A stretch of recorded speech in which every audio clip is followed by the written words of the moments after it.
തീരദേശത്തെ ജനങ്ങളെ സുനാമിയെ നേരിടാൻ പ്രാപ്തമാക്കുന്നതിന്റെ ഭാഗമായി ഐക്യരാഷ്ട്രസഭയുടെ സഹകരണത്തോടെ സംസ്ഥാന ദുരന്ത നിവാരണ അതോറിറ്റി വെളിയങ്കോട് പഞ്ചായത്തിൽ സുനാമി മോക്ക് ഡ്രിൽ സംഘടിപ്പിച്ചു. 17-ാം വാർഡിലെ പത്തുമുറി ബീച്ചിലാണ് മോക്ക് ഡ്രിൽ നടത്തിയത്.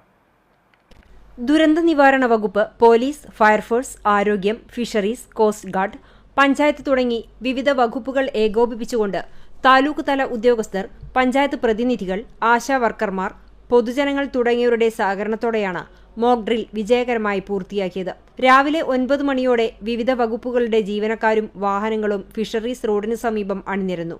ഇന്തോനേഷ്യയിലെ വടക്കൻ സുമാത്രയിൽ റിക്ടർ സ്കെയിലിൽ 9.3 തീവ്രതയുള്ള ഭൂകമ്പമുണ്ടായി എന്ന ദേശീയ സമുദ്രസ്ഥിതി ഗവേഷണ കേന്ദ്രത്തിന്റെ അറിയിപ്പ് രാവിലെ 9:45 വന്നതോടെ തീരദേശ ജില്ലകളിൽ ജാഗ്രത പ്രഖ്യാപിച്ചുകൊണ്ടുള്ള ദുരന്ത നിവാരണ അതോറിറ്റിയുടെ മുന്നറിയിപ്പ് വന്നു. ഇതോടെ ജനങ്ങൾക്കുള്ള മുന്നറിയിപ്പ് അനൗൺസ്മെന്റുകൾ വന്നു തുടങ്ങി. 10:45 സുനാമി തിരകൾ പൊന്നാനിയിലെത്തുമെന്ന സന്ദേശം വന്നു. സമയോചിതമായി ഇടപെട്ട പോലീസ്, ഫയർഫോഴ്സ്, തീരദേശ സേന, സിവിൽ ഡിഫൻസ് ഓഫീസർമാർ എന്നിവർ തീരദേശത്തുള്ള 75 കുടുംബങ്ങളെ മാറ്റി താമസിപ്പിച്ചു. മോട്ടോർ വാഹന വകുപ്പ് രക്ഷാപ്രവർത്തനത്തിനായി മാർഗതടസ്സങ്ങൾ ഒഴിവാക്കി. പോലീസ് ഹാച്ചറി റോഡ് പരിസരത്തെ കടകൾ അടപ്പിച്ചു. വീടുകളിൽ കുടുങ്ങിക്കിടന്ന കിടപ്പുരോഗികൾ, ഭിന്നശേഷിക്കാർ, ഗർഭിണികൾ എന്നിവരെ ദുരിതാശ്വാസ ക്യാമ്പായി സജ്ജീകരിച്ച അൽ തമാം ഓഡിറ്റോറിയത്തിൽ എത്തിച്ചു.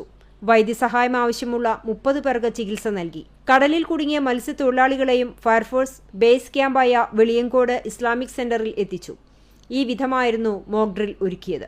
തുടർന്ന് ചേർന്ന അവലോകന യോഗത്തിൽ ദുരന്ത നിവാരണ വകുപ്പ് deputy collector SS Sarin, Ponnani tahsildar Pramod P Lazar, deputy tahsildar AK Praveen, Tanur, Tirur, Ponnani fire സ്റ്റേഷനുകളിലെ ഉദ്യോഗസ്ഥർ, പോലീസ് ഉദ്യോഗസ്ഥർ, ആരോഗ്യം, coast guard, civil defence, fisheries തുടങ്ങിയ വിവിധ വകുപ്പ് ഉദ്യോഗസ്ഥർ, ജനപ്രതിനിധികൾ തുടങ്ങിയവർ പങ്കെടുത്തു.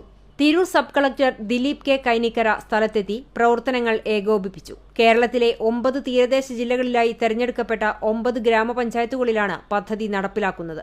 ശക്തമായ തീരശോഷണം നേരിടുന്നതിനാലാണ് വെളിയങ്കോട് തീരമേഖലയെ ജില്ലയിൽ പദ്ധതിയുടെ ഭാഗമായി തെരഞ്ഞെടുത്തിരിക്കുന്നത്.